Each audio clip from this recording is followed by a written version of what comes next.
Well, it is quite difficult. I mean, what we've heard at this point are from medium-level deputies in the Duma who've been lining up to speak to state TV. They've referred to this decision as an odious one, as a barbaric decision to strike Syria, with the spokesperson for the Ministry of Foreign Affairs, Maria Zaharova, saying that this attack happened just when this attack partly on Damascus, when a chance of peace had emerged. She's referring to the fact that East Duma had been cleared of militant groups just yesterday. As opposed, in regards to what happens now, very difficult to say, of course, but the first hints are that the deconfliction line, which remains open between Russia and the US to avoid any kind of military incidents in this very congested military space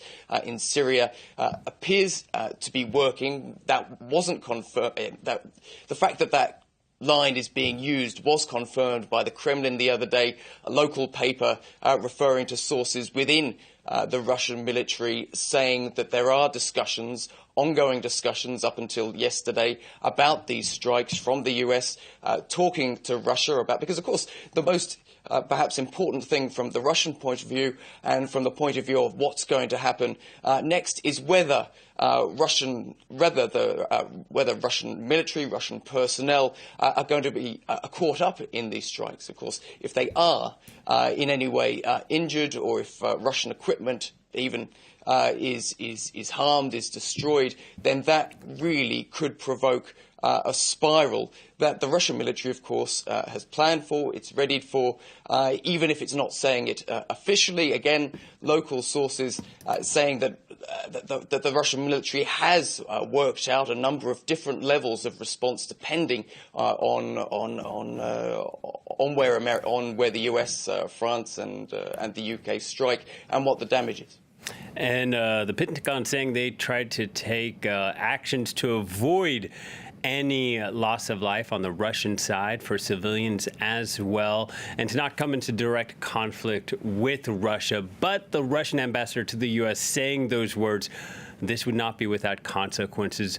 There are some 2,000 U.S. troops in Syria. Do we have any idea what these consequences could be?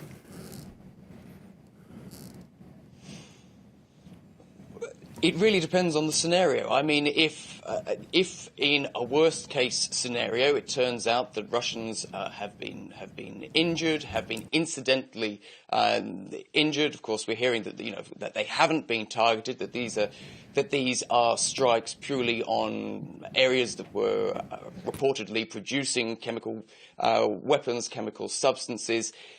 In the case that Russian servicemen, that Russian citizens have been injured or are injured in the future. I mean, we've been warned before, and very high-ranking officials in the Russian diplomatic circles have warned that in that case there will be a military response. There'll be a military response trying to take down American missiles and trying and hitting back at the places where those missiles came from. So that includes the Navy, that includes submarines as well. Now, the key at this point is that it doesn't look as though the S-400 advanced ground-to-air, surface-to-air missile systems that Russia does have in Syria have been activated. That means, at least it seems at that point, that only Syrian missile systems have been used, and that would suggest